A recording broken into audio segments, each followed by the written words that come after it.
कवीनामुपमश्रवस्तमम् ज्येष्ठराजं ब्रह्मणां ब्रह्मणस्पत नः शृण्वन्नोतिभिः सेदसादनम् ॐ श्रीमहागणपतये नमः।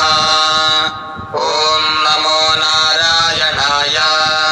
सहस्रशीर्षं देवं विश्वाक्षं विश्वशम्भुवम् विश्वन्नारायणं देवमक्षरं परमं पदम् विश्वतः परमान् नित्यं विश्वन्नारायणगं हरिम् विश्वमेवेदं पुरुषस्तद्विश्वमुपजीवति पतिं विश्वस्यात्मेश्वरगं शाश्वतगं शिवमच्युतं नारायणं महाज्ञेयं विश्वात्मानं परायणं नारायणपरो ज्योतिरात्मा नारायणः परः नारायणपरं ब्रह्म तत्त्वं नारायणः परः नारायणपरो ध्याता ध्यानं नारायणः परः यच्च किञ्चित् जगत्सर्वं दृश्यते श्रूयतेऽपि वा अन्तर्बहिश्च तत्सर्वं व्याप्य नारायणस्थितः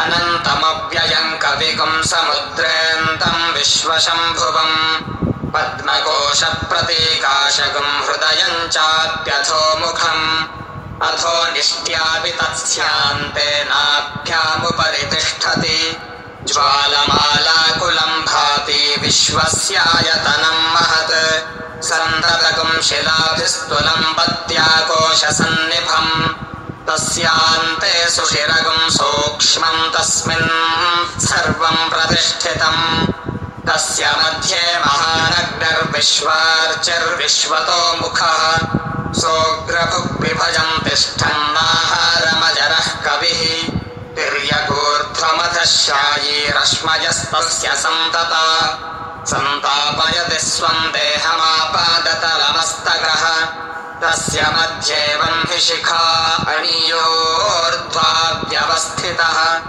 नीलतो यदमध्यस्थाद्विद्युल्लेखे वभास्वरा नीवारशोकवत्तन्वी पीताभास्वत्यनुपमा तस्याः शिखाया मध्ये परमात्मा व्यवस्थितः स ब्रह्म स शिवः स हरिः सेन्द्रः सोऽक्षरः परमस्वराट् ऋतगं सत्यं परं ब्रह्म पुरुषं कृष्णपिङ्गलम् ऊर्ध्वरेतं विरूपाक्षं विश्वरूपाय वै नमो नमः नारायणाय विद्महे वासुदेवाय धीमहि तन्नो विष्णुः प्रचोदयात्। ॐ नमो नारायणाय। ॐ शान्तिः शान्तिः शान्तिः।